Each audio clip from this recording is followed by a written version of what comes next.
Gulliver's Travels by Jonathan Swift. Introduction. The publisher to the reader, as given in the original edition. The author of these travels, Mr. Lemuel Gulliver, is my ancient and intimate friend. There is likewise some relation between us on the mother's side. About 3 years ago, Mr. Gulliver, growing weary of the concourse of curious people coming to him at his house in Redriff, made a small purchase of land, with a convenient house near Newark in Nottinghamshire, his native country, where he now lives retired, yet in good esteem among his neighbours. Although Mr. Gulliver was born in Nottinghamshire, where his father dwelt, yet I have heard him say his family come from Oxfordshire, to confirm which, I have observed in the churchyard at Banbury in that county several tombs and monuments of the Gullivers. Before he quitted Redriff, he left the custody of the following papers in my hands, with the liberty to dispose of them as I should think fit. I have carefully perused them 3 times. The style is very plain and simple, and the only fault I find is, that the author, after the manner of travellers, is a little too circumstantial. There is an air of truth apparent through the whole, and indeed the author was so distinguished for his veracity that it became a sort of proverb among his neighbours at Redriff, when any one affirmed a thing, to say, it was as true as if Mr. Gulliver had spoken it. By the advice of several worthy persons, to whom, with the author's permission, I communicated these papers, I now venture to send them into the world, hoping they may be, at least for some time, a better entertainment to a young nobleman than the common scribbles of politics and party.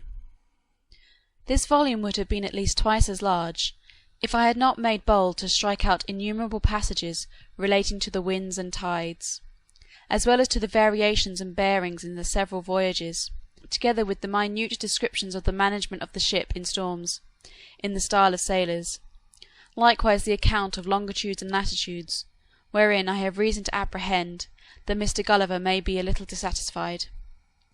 But I was resolved to fit the work as much as possible to the general capacity of readers. However, if my own ignorance in sea affairs shall have led me to commit some mistakes, I alone am answerable for them. And if any traveller hath a curiosity to see the whole work at large, as it comes from the hands of the author, I will be ready to gratify him. As for any further particulars relating to the author, the reader will receive satisfaction from the first page of the book. Richard Simpson. A letter from Captain Gulliver to his cousin Simpson. Written in the year 1727. I hope you will be ready to own publicly, whenever you shall be called to it, that by your great and frequent urgency you prevailed on me to publish a very loose and uncorrect account of my travels, with directions to hire some young gentleman of either university to put them in order and correct the style, as my cousin Dampier did, by my advice, in his book called A Voyage Round the World. But I do not remember I gave you power to consent that anything should be omitted, and much less that anything should be inserted. Therefore, as to the latter, I do here renounce everything of that kind, particularly a paragraph about Her Majesty Queen Anne, of the most pious and glorious memory, although I did reverence and esteem her more than any of human species. But you, or your interpolator, ought to have considered that it was not my inclination, so it was not decent to praise any animal of our composition before my master Hwynhem. And besides, the fact was altogether false, for, to my knowledge, being in England during some part of Her Majesty's reign, she did govern by a chief minister, nay, even by 2 successively, the first whereof was the Lord Godolphin, and the second the Lord of Oxford, so that you have made me say the thing that was not. Likewise, in the account of the Academy of Projectors, and several passages of my discourse to my master Hwynhem, you have either omitted some material circumstances, or minced or changed them in such a manner, that I do hardly know my own work. When I formerly hinted to you something of this in a letter, you were pleased to answer that you were afraid of giving offence, that people in power were very watchful over the press, and apt not only to interrupt, but to punish everything which looked like an innuendo, as I think you call it. But pray, how could that which I spoke so many years ago, and at about 5,000 leagues distance, in another reign, be applied to any of the Yahoos who are now said to govern the herd, especially at a time when I little thought, or feared, the unhappiness of living under them? Have I not the most reason to complain, when I see these very Yahoos carried by Houyhnhnms in a vehicle, as if they were brutes, and those the rational creatures? And indeed to avoid so monstrous and detestable a sight was one principal motive of my retirement hither. Thus much I thought proper to tell you in relation to yourself, and to the trust I reposed in you. I do, in the next place, complain of my own great want of judgment, in being prevailed upon by the entreaties and false reasoning of you and some others, very much against my own opinion, to suffer my travels to be published. Pray bring to your mind how often I desired you to consider, when you insisted on the motive of public good, that the Yahoos were a species of animal utterly incapable of amendment by precept or example, and so it has proved. For, instead of seeing a full stop put to all abuses and corruptions, at least in this little island, as I had reason to expect, behold, after above 6 months' warning, I cannot learn that my book has produced one single effect according to my intentions. I desired you would let me know, by a letter, when party and faction were extinguished, judges learned and upright, pleaders honest and modest, with some tincture of common sense, and Smithfield blazing with pyramids of law books, the young nobility's education entirely changed, the physicians banished, the female Yahoos abounding in virtue, honour, truth, and good sense, courts and levees of great ministers thoroughly weeded and swept, wit, merit, and learning rewarded, all disgraces of the press in prose and verse condemned to eat nothing but their own cotton, and quench their thirst with their own ink. These and 1,000 other reformations I firmly counted upon by your encouragement, as indeed they were plainly deducible from the precepts delivered in my book. And it must be owned that 7 months were a sufficient time to correct every vice and folly to which Yahoos are subject, if their natures had been capable of the least disposition to virtue or wisdom. Yet, so far have you been from answering my expectation in any of your letters, that, on the contrary, you are loading our carrier every week with libels and keys and reflections and memoirs and second parts, wherein I see myself accused of reflecting upon great state folk, of degrading human nature, for so they still have the confidence to style it, and of abusing the female sex. I find likewise that the writers of those bundles are not agreed among themselves, for some of them will not allow me to be the author of my own travels, and others make me author of books to which I am wholly a stranger. I find likewise that your printer has been so careless as to confound the times and mistake the dates of my several voyages and returns, neither assigning the true year, nor the true month, nor day of the month, and I hear the original manuscript is all destroyed since the publication of my book, neither have I any copy left. However, I have sent you some corrections, which you may insert, if ever there should be a second edition, and yet I cannot stand to them, but shall leave that matter to my judicious and candid readers to adjust it as they please. I hear some of our sea Yahoos find fault with my sea language, as not proper in many parts, nor now in use. I cannot help it. In my first voyages, while I was young, I was instructed by the oldest mariners, and learned to speak as they did. But I have since found that the sea Yahoos are apt, like the land ones, to become new-fangled in their words, which the latter change every year, insomuch as I remember upon each return to my own country their old dialect was so altered that I could hardly understand the new. And I observe, when any Yahoo comes from London out of curiosity to visit me at my house, we neither of us are able to deliver our conceptions in a manner intelligible to the other. If the censure of the Yahoos could any way affect me, I should have great reason to complain, that some of them are so bold as to think my book of travels a mere fiction out of my own brain, and have gone so far as to drop hints that the Houyhnhnms and Yahoos have no more existence than the inhabitants of Utopia.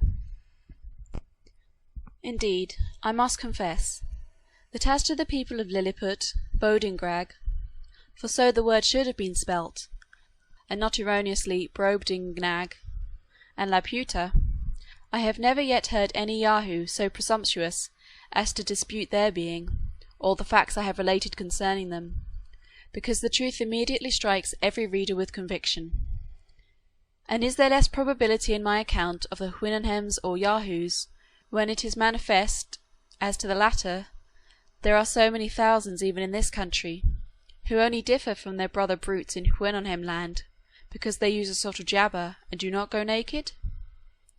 I wrote for their amendment, and not their approbation. The united praise of the whole race would be of less consequence to me than the neighing of those two degenerate Houyhnhnms I keep in my stable, because from these, degenerate as they are, I still improve in some virtues without any mixture of vice. Do these miserable animals presume to think that I am so degenerated as to defend my veracity? Yahoo as I am, it is well known through all Houyhnhnm land, that, by the instructions and example of my illustrious master, I was able in the compass of 2 years, although I confess with the utmost difficulty, to remove that infernal habit of lying, shuffling, deceiving, and equivocating so deeply rooted in the very soul of all my species, especially the Europeans. I have other complaints to make upon this vexatious occasion, but I forbear troubling myself or you any further. I must freely confess that since my last return, some corruptions of my Yahoo nature have revived in me by conversing with a few of your species, and particularly those of my own family, by an unavoidable necessity. Else I should never have attempted so absurd a project as that of reforming the Yahoo race in this kingdom. But I have now done with all such visionary schemes for ever. April 2nd, 1727. Gulliver's Travels by Jonathan Swift. Part 1. A Voyage to Lilliput.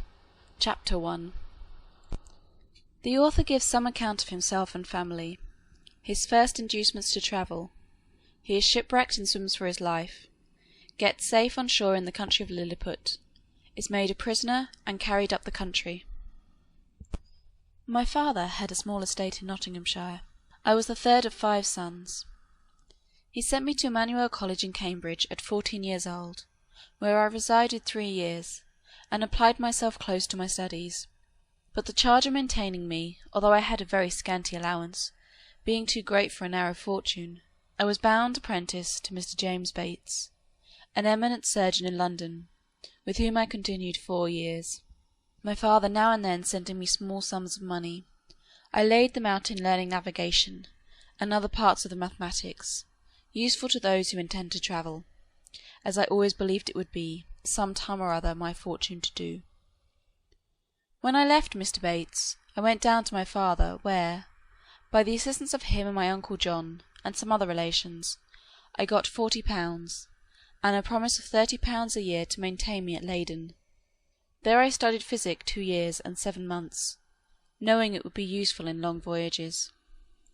Soon after my return from Leyden, I was recommended by my good master, Mr. Bates, to be surgeon to the Swallow, Captain Abraham Pannell, commander, with whom I continued 3 years and a half, making a voyage or 2 into the Levant, and some other parts.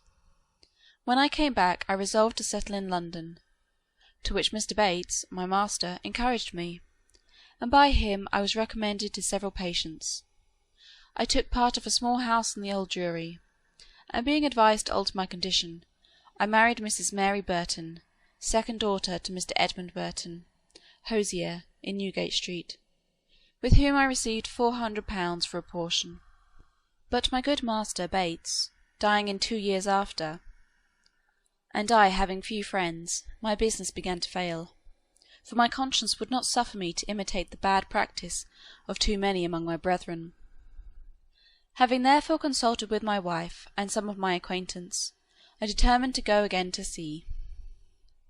I was surgeon successively in 2 ships, and made several long voyages, for 6 years, to the East and West Indies, by which I got some addition to my fortune. My hours of leisure I spent in reading the best authors, ancient and modern, being always provided with a good number of books, and when I was ashore, in observing the manners and dispositions of the people, as well as learning their language, wherein I had a great facility by the strength of my memory. The last of these voyages not proving very fortunate, I grew weary of the sea, and intended to stay at home with my wife and family. I removed from the Old Jewry to Fetter Lane, and from thence to Wapping, hoping to get business among the sailors, but it would not turn to account. After 3 years' expectation that things would mend, I accepted an advantageous offer from Captain William Pritchard, master of the Antelope, who was making a voyage to the South Sea. We set sail from Bristol, May 4th, 1699, and our voyage was at first very prosperous.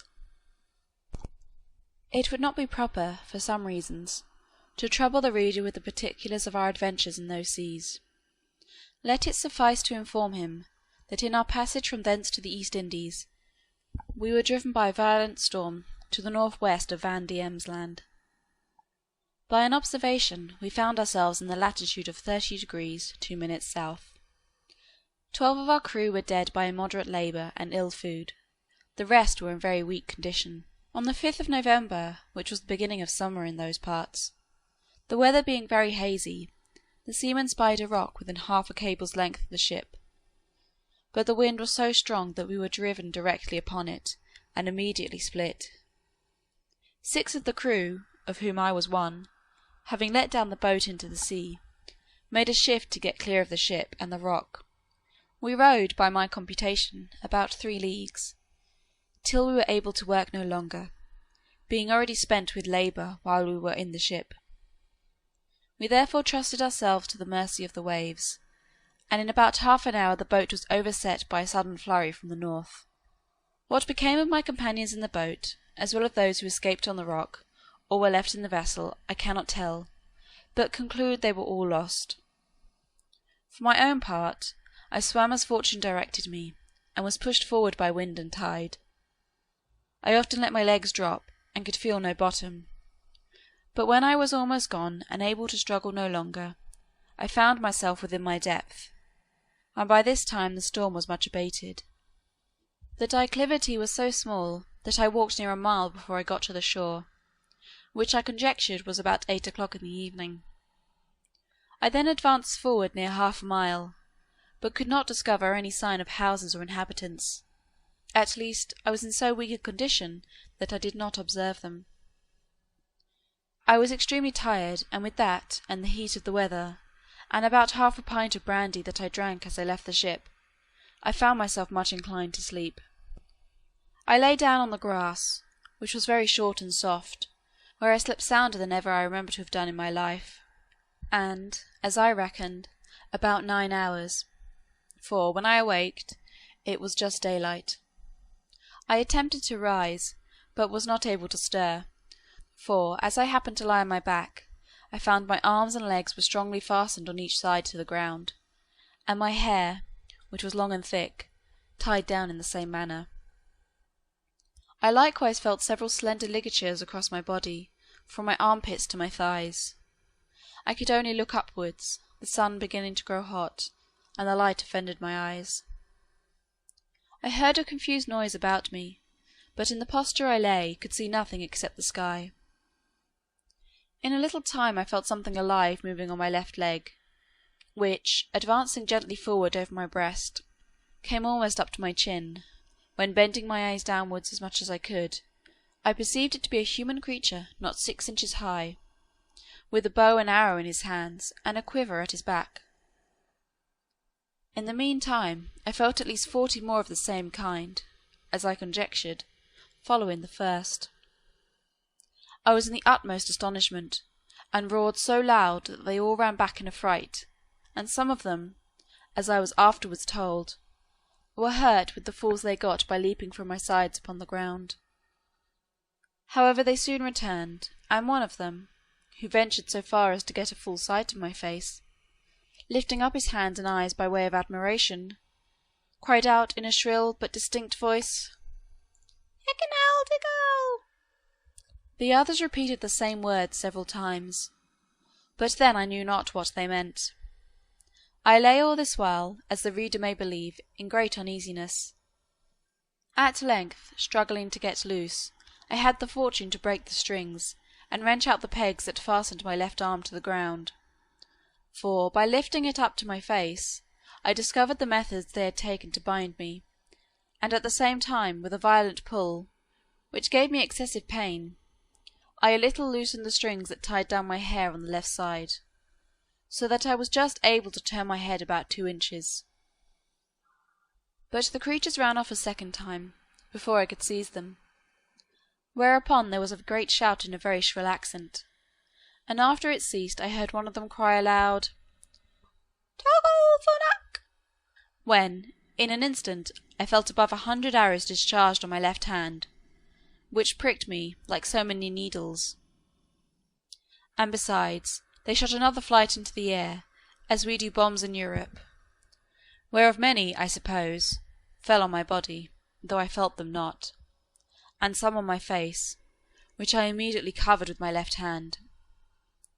When this shower of arrows was over, I fell a groaning with grief and pain, and then again striving to get loose, they discharged another volley larger than the first, and some of them attempted, with spears, to stick me in the side, but, by good luck, I had on a buff jerkin, which they could not pierce.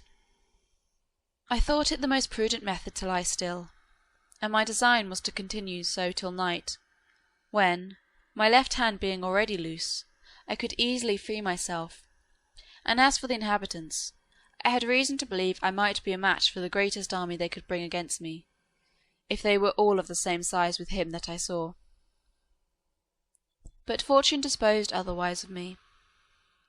When the people observed I was quiet, they discharged no more arrows, but, by the noise I heard, I knew their numbers increased, and about 4 yards from me, over against my right ear, I heard a knocking for above an hour, like that of people at work, when turning my head that way, as well as the pegs and strings would permit me, I saw a stage erected about 1.5 feet from the ground, capable of holding 4 of the inhabitants, with 2 or 3 ladders to mount it, from whence one of them, who seemed to be a person of quality, made me a long speech, whereof I understood not 1 syllable. But I should have mentioned, that before the principal person began his oration, he cried out 3 times, "Langaro to Hassan!" These words, and the former, were afterwards repeated and explained to me. Whereupon, immediately, about 50 of the inhabitants came, and cut the strings that fastened the left side of my head, which gave me the liberty of turning it to the right, and of observing the person and gesture of him that was to speak. He appeared to be of a middle age, and taller than any of the other 3 who attended him, whereof one was a page that held up his train, and seemed to be somewhat longer than my middle finger. The other 2 stood one on each side to support him. He acted every part of an orator, and I could observe many periods of threatenings, and others of promises, pity, and kindness. I answered in a few words, but in the most submissive manner, lifting up my left hand and both my eyes to the sun, as calling him for a witness. And being almost famished with hunger, having not eaten a morsel for some hours before I left the ship, I found the demands of nature so strong upon me, that I could not forbear showing my impatience, perhaps against the strict rules of decency, by putting my finger frequently to my mouth, to signify that I wanted food. The Hurgo, for so they call a great lord, as I afterwards learnt, understood me very well. He descended from the stage, and commanded that several ladders should be applied to my sides, on which above 100 of the inhabitants mounted, and walked towards my mouth, laden with baskets full of meat, which had been provided and sent thither by the king's orders, upon the first intelligence he received of me. I observed there was the flesh of several animals, but could not distinguish them by their taste. There were shoulders, legs, and loins, shaped like those of mutton, and very well dressed, but smaller than the wings of a lark. I ate them by 2 or 3 at a mouthful, and took 3 loaves at a time, about the bigness of musket balls. They supplied me as fast as they could, showing 1,000 marks of wonder and astonishment at my bulk and appetite. I then made another sign that I wanted drink.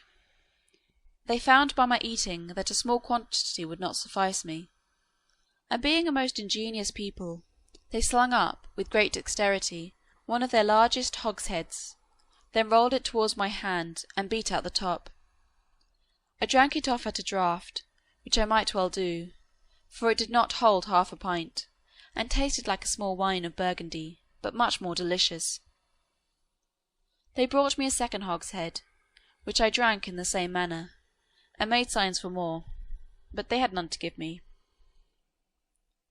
When I had performed these wonders, they shouted for joy, and danced upon my breast, repeating several times as they did at first, "Hekinal Diggle!"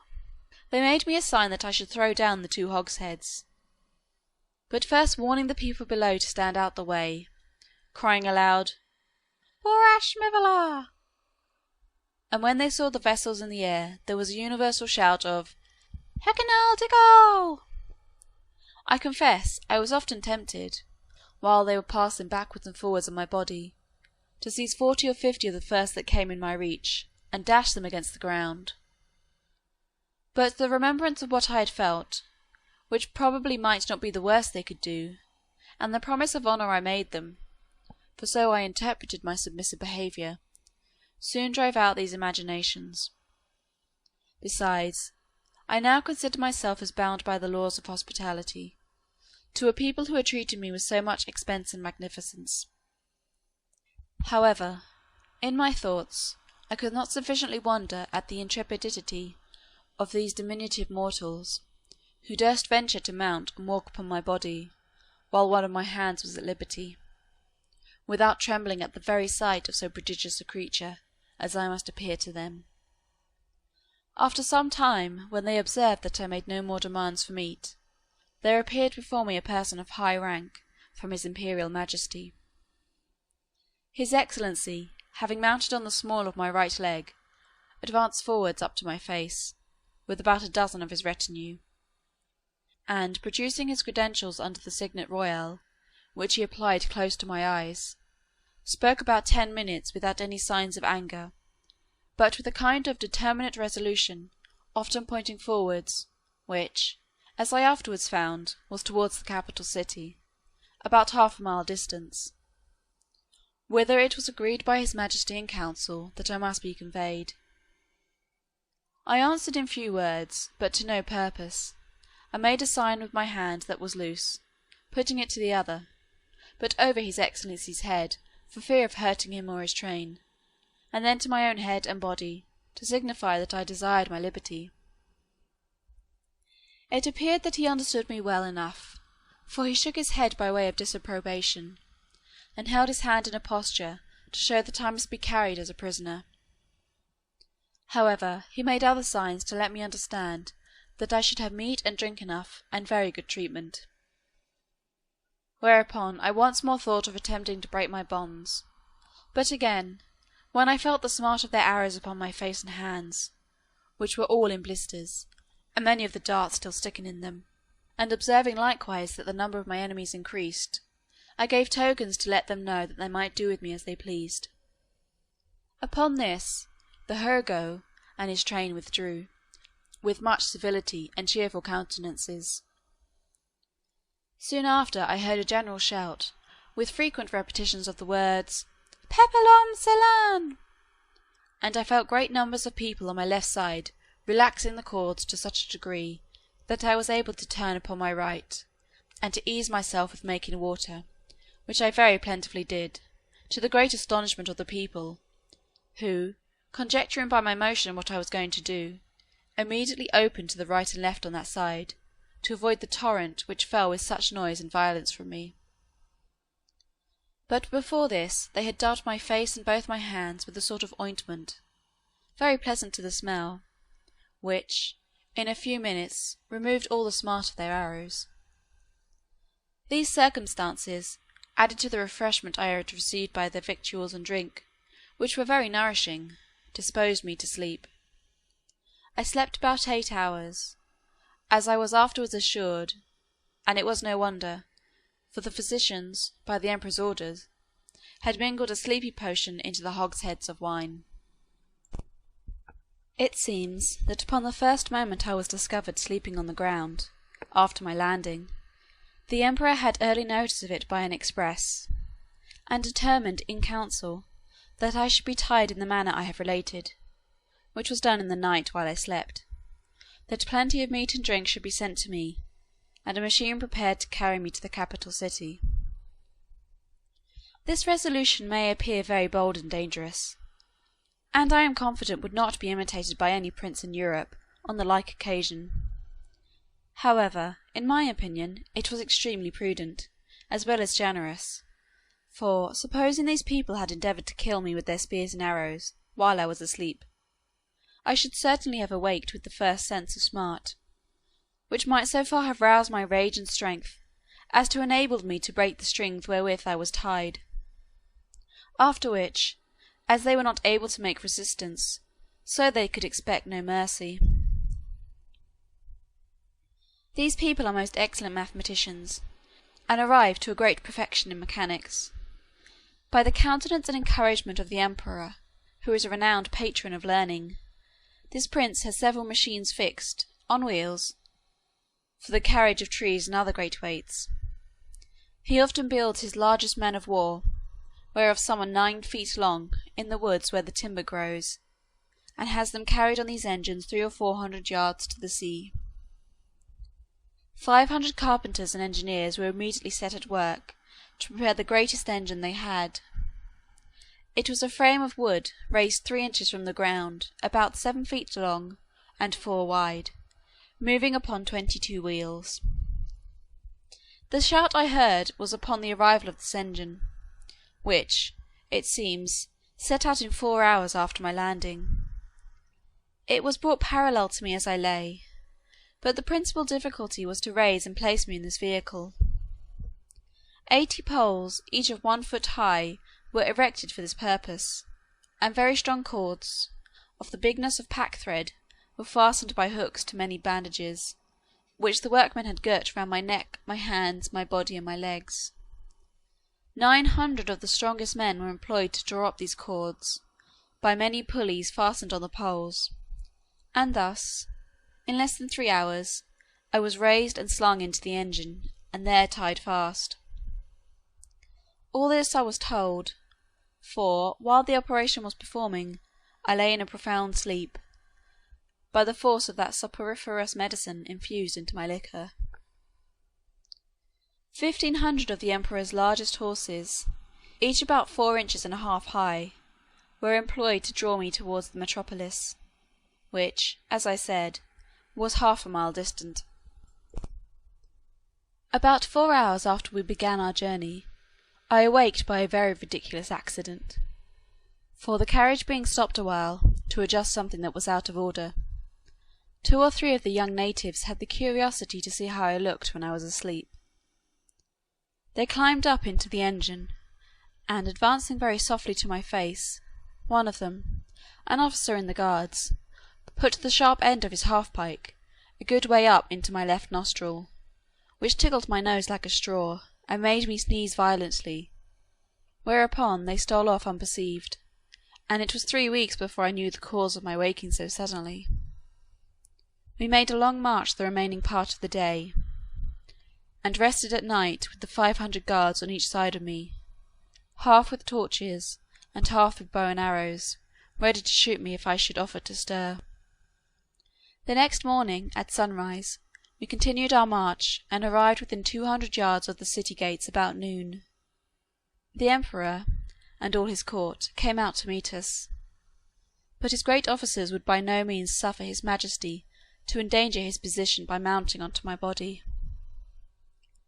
At the place where the carriage stopped there stood an ancient temple, esteemed to be the largest in the whole kingdom, which, having been polluted some years before by an unnatural murder, was, according to the zeal of those people, looked upon as profane, and therefore had been applied to common use, and all the ornaments and furniture carried away.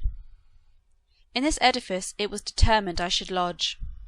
The great gate fronting to the north was about 4 feet high and almost 2 feet wide, through which I could easily creep. On each side of the gate was a small window, not above 6 inches from the ground.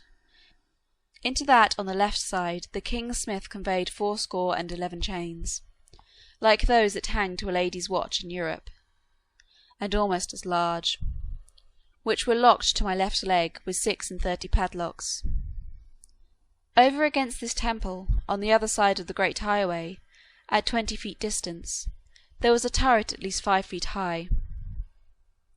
Here the emperor ascended, with many principal lords of his court, to have an opportunity of viewing me, as I was told, for I could not see them.